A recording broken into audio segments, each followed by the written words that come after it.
الرجیم بسم اللہ الرحمن الرحیم باب الاستسقاء، بارش مانگنے کا باب۔ الفصل الاول، پہلی فصل ہے۔ استسقاء کے معنی ہے بارش یا سیرابی مانگنا۔ شریعت میں دعائے بارش کو استسقاء کہتے ہیں، جو ضرورت کے وقت کی جائے۔ اور استسقاء کی 3 صورتیں ہیں۔ صرف دعا کرنا پہلی صورت، نوافل پڑھ کے دعا کرنا دوسری صورت، باقاعدہ جنگل میں جا کر نماز با جماعت پڑھنا، بعد نماز خطبہ اور بعد خطبے کے دعا مانگنا، جس طرح ہم جمعہ شریف پڑھتے ہیں نا، اس طرح یا عید کی نماز ہم پڑھتے ہیں، اس طرح یہ دعا مانگنا تیسری صورت میں، اور چادر کو الٹا کرنا، یہ تینوں طریقے حضور نبی اکرم صلی اللہ علیہ وسلم سے ثابت ہیں۔ اس میں انشاءاللہ تعالی العزیز ہم احادیث مبارکہ سے اس بات کو دیکھیں گے۔ بعض حضرات نے حضرت امام اعظم حنیفہ کی طرف یہ بات منسوب کی ہے کہ امام اعظم نے استسقاء کا انکار کیا ہے۔ ایسا نہیں ہے، آپ نے حصر کا انکار کیا ہے، کہ یعنی کسی ایک صورت کو لے کر آپ اسی پر پکے ہو جائیں۔ امام صاحب نے اس کا انکار کیا کہ یہ بات ٹھیک نہیں۔ کوئی دعا کرتا ہے ٹھیک ہے، دعا کرے، کوئی نفل پڑھ کے دعا کرتا ہے تب بھی ٹھیک ہے، کوئی باقاعدہ اس طرح جس طرح عید کی نماز ادا کرتے ہیں، عیدگاہ میں جا کے، کھلے میدان میں جا کے خطبہ دے کے دعا کر کے چادر الٹی کر کے، تو کہتے ہیں ٹھیک ہے، یہ سارے طریقے کا ٹھیک ہے۔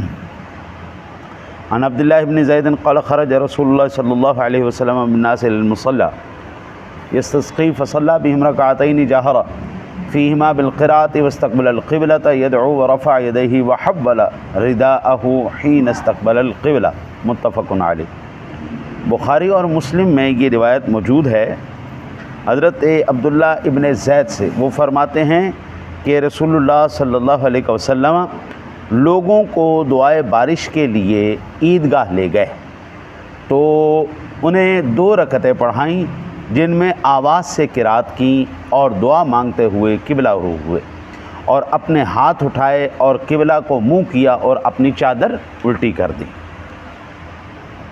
نبی اکرم صلی اللہ علیہ وسلم کی چادر مبارک 4 گز لمبی اور 2 گز اور 1 بالش چوڑی تھی۔ حضور نے پہلے اس کو سیدھا فرمایا، پھر حضور نبی اکرم صلی اللہ علیہ وسلم نے دعا فرماتے ہوئے اس کو الٹا کر دیا کہ یا اللہ، جس طرح اس چادر کا رخ بدل گیا ہے نا، مالک موسم کا بھی رخ بدل دے۔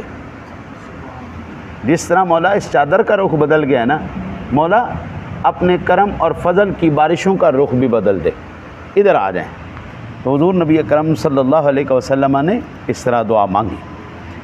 عن انس قال كان النبي صلی اللہ علیہ وسلم لا يرفع يديه في شيء من دعائه الا في استسقاء فانه يرفع حتى يرى بياض ابطيه، متفق علیہ۔ یہ بھی بخاری اور مسلم کی حدیث پاک ہے۔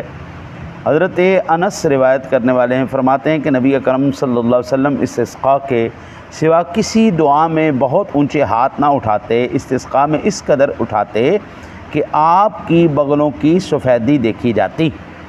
نبی اکرم صلی اللہ علیہ وسلم کے ہاتھ اٹھانے کے ایک تو یہ طریقہ تھا سینے کے برابر، ایک چہرے کے برابر، یہ عموماً تھا، عموماً چہرے کے برابر یا سینے کے برابر۔ اور نماز استسقاء میں کیا تھا؟ یہ چیز تھی، اس طرح آپ ہاتھ بلند کر کے دعا فرماتے تھے۔ تو اگر کوئی ایسے کر کے دعا کرتا ہے تب بھی ٹھیک ہے، حضور کا طریقہ، ایسے کر کے دعا کرتا ہے تب بھی ٹھیک ہے، ایسے کر کے دعا کرتا ہے، یہ تینوں طریقے حضور نبی اکرم صلی اللہ علیہ وسلم۔ استسقاء میں خاص ضرورت تھی، ہاں جی، خاص رحمت کی ضرورت تھی، اس لیے حضور نے ہاتھوں کو بہت زیادہ بلند فرما دیا۔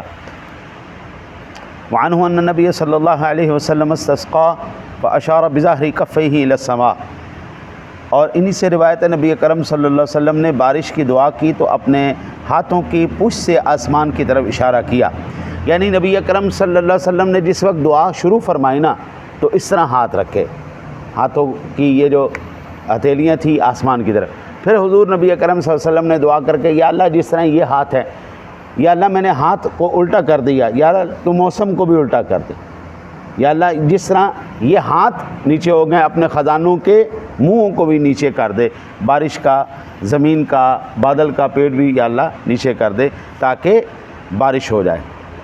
وعن عائشہ قالت ان رسول اللہ صلی اللہ علیہ وسلم کان اذا رأى المطر قال اللهم سبیا نافعا، رواہ البخاری۔ امام بخاری نے اس روایت کو نقل کیا۔ عائشہ فرماتی ہیں کہ رسول اکرم صلی اللہ علیہ وسلم جب بارش دیکھتے تو عرض کرتے الہی بہت نافع بارش ہو۔ اللہ اکبر۔ آج کل ہم دیکھ رہے ہیں جی بارشوں نے تباہی مچائی ہوئی ہے، ہاں جی، اور بارش زیادہ ہو جائے سیلاب اور تباہی، بارش بالکل ٹم ہو جائے تو زمین ہی سیراب نہیں ہوتی، کم ہو جائے تب بھی نقصان دہ ہے، کبھی کوئی فائدہ نہیں، زیادہ ہو جائے تب۔ اس لیے جب بھی بادل آتے حضور نبی اکرم صلی اللہ علیہ وسلم فوراً اللہ کی بارگاہ یا اللہ اس کو نافع بنا دے، نافع بنا۔ اس وقت ہمیں بھی ضرورت ہے یا اللہ جو بھی بارش فرما یا اللہ نافع بارش فرما، ورنہ اب صورتحال آپ کے سامنے 70% پچھلے سال ہمارا ملک ڈوب گیا سیلاب کی وجہ سے، اب پھر وہی صورتحال بنی کھڑی ہے۔ اللہ تعالیٰ اس ملک پر رحم فرمائے۔ وعن انس قال اصابنا ونحن مع رسول اللہ صلی اللہ علیہ وسلم مطر قال فحسر رسول اللہ صلی اللہ علیہ وسلم ثوبه حتى اصابه من المطر فقلنا یا رسول اللہ لم صنعت هذا قال لانه حدیث عہد بربه، رواہ مسلم۔ امام مسلم نے اس روایت کو نقل کیا۔ حضرت انس فرماتے ہیں کہ ہم رسول اللہ صلی اللہ علیہ وسلم کے ساتھ تھے، بارش برسی، فرمایا کہ رسول اللہ صلی اللہ علیہ وسلم نے اپنا کپڑا شریف ہٹا دیا تاکہ آپ پر کچھ بارش پڑ گئی۔ ہم نے عرض کیا یا رسول اللہ آپ نے یہ کیوں کیا؟ فرمایا یہ ابھی اپنے رب کے پاس سے آتی ہے۔ حضور نبی اکرم سے بارش آئی نا جی تو حضور نے سینہ کھول دیا، سینہ کھول کے ایسے اب سینے پہ بارش لینے لگے۔ صحابہ نے کہا یا رسول اللہ یہ کیا ہے؟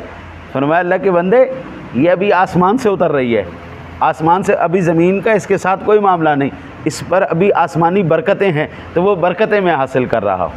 ہمارے بزرگوں کا جو وہ طریقہ کار یہ تھا، جب تعویذ لکھ کے دیا کرتے تھے نا جی تو وہ ساتھ یہ کہا کرتے تھے کہ اس کو بارش کے پانی کے ساتھ دھو کے پینا۔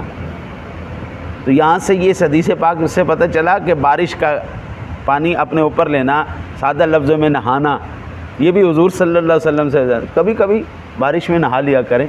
ہاں جی آج کل جو ہے نا جی وہ تھوڑا سا 2-4 منٹ پہلے بارش ہو جائے تاکہ جو آلودگی اور جو گندگی ہے وہ بیٹھ جائے، اس کے بعد نہا لیا کریں، کبھی کبھی جب دل کرے نہا لیں تاکہ حضور کی یہ سنت بھی ادا ہو جائے۔ اللہ سے دعا اللہ آپ کو مجھے عمل کی توفیق عطا فرمائے۔